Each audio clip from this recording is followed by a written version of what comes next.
And now, Joe Bob's Last Call and Time Runner on TNT. Joe Bob Briggs still here. And did you notice when the evil Kronos president grabs her, she doesn't even react? It's like, would you like me to stand here while you hold me hostage? You know? Great roaring ram lizard monster there at the end, though. Am I the only one who was uncomfortable when the two of them were sitting there staring at the guy's wang-doodle? Could that have gone on any longer? And what was really weird is that after she gave him the lab coat, got him covered up, and he got up to leave, he had tennis shoes on. Now, how come the Guyver cloned his tennis shoes, but didn't clone him any underwear? Anyhow, that was the Guyver, and there is a Guyver 2. I'm sure you're all going to be looking out for that one. Okay. I want to remind you that next week we have another Mark Harmon, in Deliberate Stranger, the 1986 miniseries about Ted Bundy. We're going to show the whole damn thing in one evening. It's Serial Killer Night on Monstervision. I'm telling you, this thing is 22 hours long, this miniseries. But now it's time for Mark Hamill flick number 2, Time Runner. This is one of those time travel dealies where the world is about to be destroyed by aliens in the year 2022, but an astronaut, played by Luke Skywalker, once again, goes through a vortex wormhole. Just don't ask about that, okay? He goes through this vortex wormhole, and he lands on a farm in the year 1992, which happens to be the year the movie was made. And for some reason, guys from the future always land on farms. I don't know why. And he's a little discombobulated because it's one day before the day he was born. And he has to figure out what to do to save the Earth from being destroyed 30 years from now, which is not 30 years from now for him. It's today. But he has to act like he doesn't know what's going to happen in 30 years. And some of the people he meets are aliens also, but you can't tell which ones because they can disguise themselves as sensitive human beings. And I never can figure out these things. I can never figure it out, because if you're in the future and you come to the past and you change the past, then you've also changed the future, right? Yeah. And so the future you came from is messed up now. But you don't know that because you've already experienced it. But now you've got to experience it again. So if you keep jumping around like this, you could have 4 or 5 different movies going on at the same time, like instant reincarnation. That's an interesting concept there, instant reincarnation. I'm zoning out here. This is really cool, because I just understood the meaning of the universe. Oh, my God. It's right there. Oh. Okay, sorry. Anyhow, let's take a look at those drive-in totals. We've got 65 dead bodies, 1 alien missile attack, exploding office buildings, exploding space station, brain crunching, 9 gun battles, 2 motor vehicle chases, neck breaking, exploding army base, spike through the chest, kung fu, hot coffee foo, 2.5 stars. Check it out, and I'll be right here. I feel like Stephen Hawking now. Oh. You know Stephen Hawking, that guy that dumped his wife for his secretary when he started having an affair with her? Did you know he did that? Yeah, he's that buck-toothed scientist in the wheelchair, you know, with the computer voice box. You know that guy? He gets all the babes. You know why? He understands the mystery of the universe. And chicks dig them.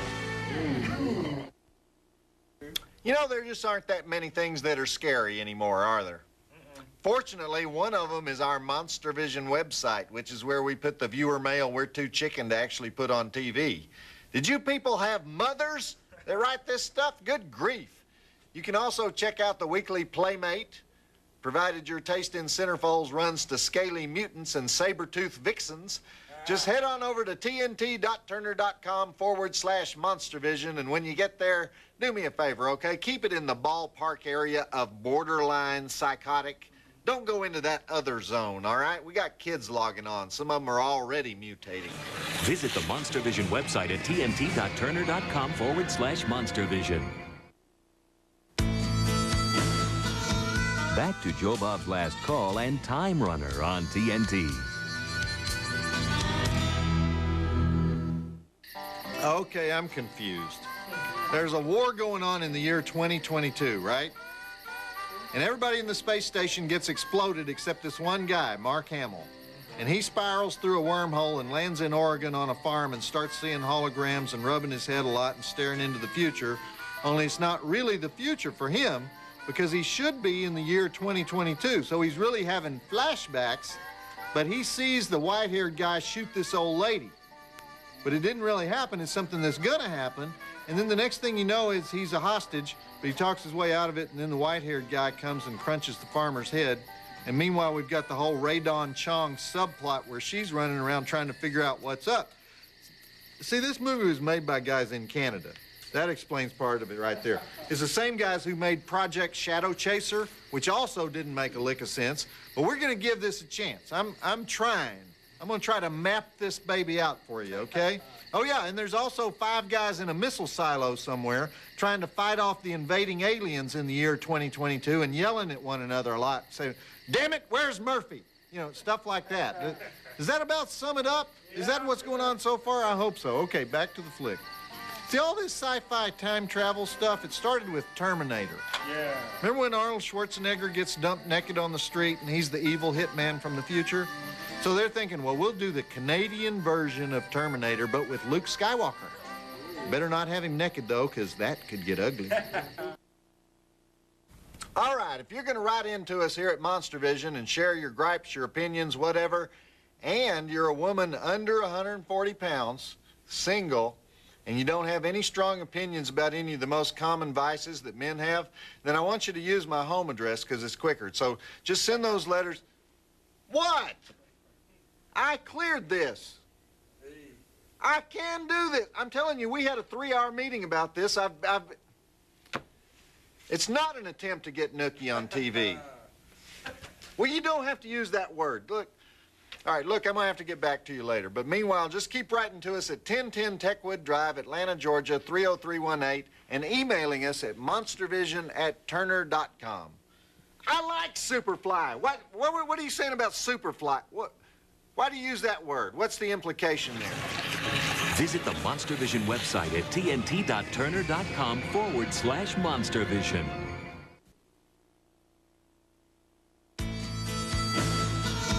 Back to Joe Bob's Last Call and Time Runner on TNT.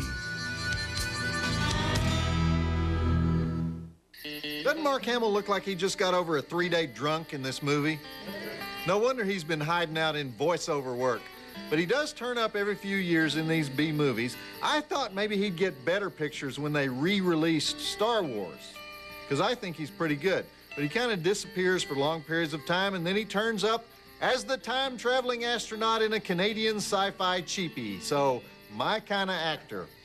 Okay, Ray Dawn Chong is one of them. Is she setting Mark up or not? Let's find out in the movie that's always on the verge of making sense, Time Runner. And they did another one of those hologram dealies where he sees his future. I hate those things. I hate flashbacks. Even though that's not a flashback, that's a flash forward. But it's a flash forward within a flashback, which makes it doubly obnoxious, because you're starting at point A, then you're flashing back to point B, then flashing forward, I guess, to point C, which is somewhere between point A and point B, and then you flash back from the flash forward to point B again to go back to where you were before the flash forward so you can continue to point A without passing through point C, because point C is something so awful that he's going to try to avoid it. So you take the square of the hypotenuse and it equals Mark Hamill mumbling a lot. Does that about sum it up? What did I just say? You know what's scary? I know what I just said. Joe Bob doesn't get nearly as much hate mail as people think he gets. I know because I'm Rusty, the Monstervision mail girl, and most of the letters I see are almost positive. I'm not counting the ones from TNT programming executives, because that's really not mail. Those are memos. Anyway, I do see your letters, and I do love every one of them. So come visit us at the Monstervision website at tnt.turner.com/Monstervision, or contact us the old-fashioned way at 1010 Techwood Drive, Atlanta, Georgia, 30318. You can even email us at monstervision@turner.com. Try to avoid phrases like lame, no-talent donkeys behind. You can't imagine how Joe Bob overreacts to those. See Rusty deliver the Monstervision fan mail to Joe Bob Briggs every Saturday night on TNT.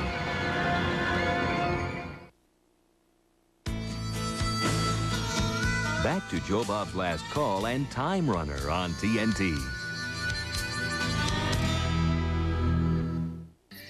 Oh, what just happened? Okay, we're back in 2022 now, right? And the aliens are taking over Washington and the president is being a weenie about it. So let's just keep it going here before I lose track. What would Clinton do if they told him the aliens are taking over? He'd say, are any of them cute? Back to Joe Bob's Last Call and Time Runner on TNT. Did you know this movie had 6 credited writers? Whoa! Did you notice that in the opening titles? 6 guys, all evidently working on different movies, which is why at this point I'm totally confused. They just blew something up, right? Some kind of military facility. They had to steal an airplane to do that. There's some rummy named Arnie hanging around. Tanks are moving into Washington. Ray Don Chong is an alien. We knew that already, but apparently she's some kind of alien who hates her own people, and so she sides with the humans. Are we supposed to think that she has the hots for Mark Hamill, and that's why she's selling out the aliens, or what? I don't get that part. So let's just move this sucker along, okay? 6 writers. Oh, man. I still want to know how that works, you know? All right, guys, listen up. I say we use a comma here. Fred, I know you love semicolons, but I think you're outvoted 4-2. It's a comma. I mean, how's it possible to do that? And this is a low-budget movie. What'd they get, 20 bucks each? And they were overpaid if they got 20 bucks each. Do you know how often people rip off our Monstervision website? I'm proud of that. They want to share what they find there with the whole world, and that's what the web is all about. Of course, we get the TNT lawyers to hunt them down like dogs, but you don't know what you're missing if you haven't been to the site lately. Not just the weird beard mail, not just the Playmate stuff, not just the transcripts and the downloadable photos, but we're adding new stuff all the time. New stuff to steal, so we can sue their butts. Check it out at the tnt.turner.com/Monstervision. We don't really sue them. We get a couple of grease monkeys to rough them up a little bit. Visit the Monstervision website at tnt.turner.com/Monstervision. Back to Joe Bob's Last Call and Time Runner on TNT.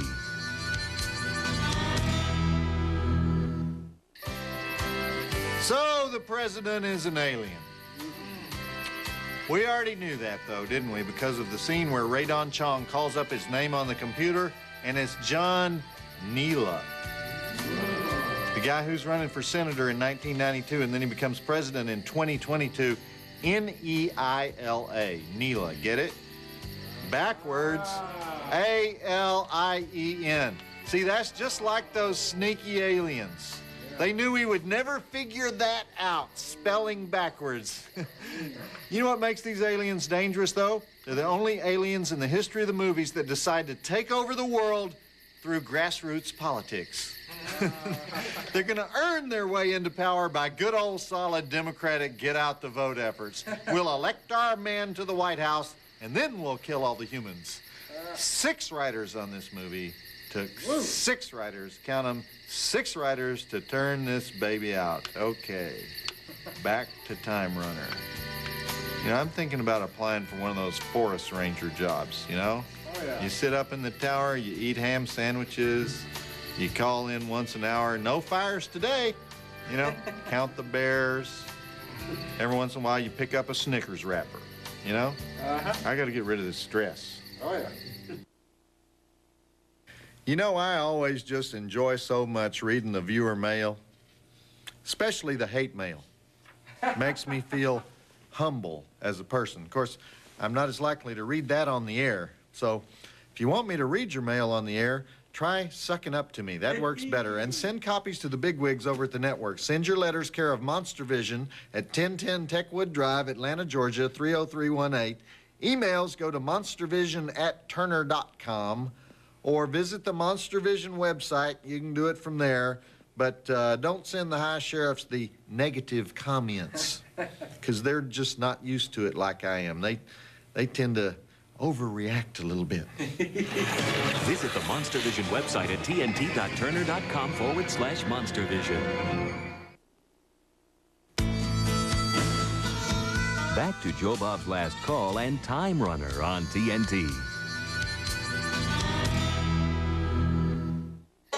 Okay, Mark Hamill's mom is about to give birth to Mark Hamill. But Mark is hanging around the day before she gives birth because he came from the future 30 years later to make sure she doesn't get assassinated by evil alien political hitmen. But if she does get assassinated by evil alien political hitmen, what happens to Mark Hamill? Does he disappear? I mean the Mark Hamill that's 30 years old. And if she doesn't get assassinated by evil alien political hitmen, what happens to Mark Hamill? Does he become two of him? See, I gotta take Excedrin when I watch these things because I can never exactly get the hang of it. So anyhow, let's see how it turns out in the thrilling conclusion to Time Runner, one of the greatest Terminator ripoffs of the early 90s. Would you want to be watching your mom when she gave birth to you? Yuck! Because one of you is in there looking out and the other one of you is out there looking in. And something about that is perverted. Of course, I like perverted. Back to Joe Bob's Last Call and Time Runner on TNT. So Ray Don Chong was an alien who turned against her fellow aliens and saved the human baby. Oh. Ray Don Chong, who, by the way, in the movie they call her Karen Donaldson, but in the closing credits she's Karen McDonald. So they really couldn't make up their mind, those 6 screenwriters, what they were doing in that flick, could they? Anyhow, before we go, I want to remind you that next week we have Mark Harmon as the promising law student turned serial killer in Deliberate Stranger, the Ted Bundy miniseries of 1986. All Ted, all the time. That thing goes all night. And that's it for me, Joe Bob Briggs, reminding you that it is as bad as you think, and they are out to get you. Did you guys hear the one about the lawyer in Texas who gets a call about an emergency that requires him to fly out of town for a few days? Well, he doesn't have time to pack. So he calls home to tell his wife where he's going, and the maid answers the phone, but she's hesitant to put the wife on the phone. So after some major interrogation, she tells him that the wife is upstairs in bed with another man. Well, the lawyer is furious, and he wants to rush right home, but there's this emergency he has to take care of. So instead, he tells the maid to go get the gun from the desk drawer and kill his wife and the other man. And she says, I don't want to do that, but the lawyer tells her that under Texas law, it's legal to kill your adulterous wife and her lover. So he uses his silver tongue, and he finally convinces her to do it, and she puts down the phone, and soon the lawyer hears the sound of 2 gunshots, a scream, and some loud thumps, and 2 splashes. The maid comes back to the phone, and the lawyer says, well, did you kill them? And the maid says, yes, and the lawyer says, what'd you do with the bodies? And the maid says, I threw them in the pool. And he pauses for a minute, and then he asks her, well, did you say the pool? And the maid says, yeah, I threw them in the pool. And the lawyer says, is this 5558256? Joe Bob Briggs reminding you that the drive-in will never die. There's a better version of that joke. Hey, all right, listen to this. A Chinese couple get married. She's a virgin. So on the wedding night, she's cowering naked under the sheets as her husband undresses. And he climbs in next to her and he says to her, darling, I know this is your first time and you are frightened. I assure you I will give you anything you want. I will do anything you want. What do you want? And the bride says, I want number 69. And the husband says, you want beef with broccoli?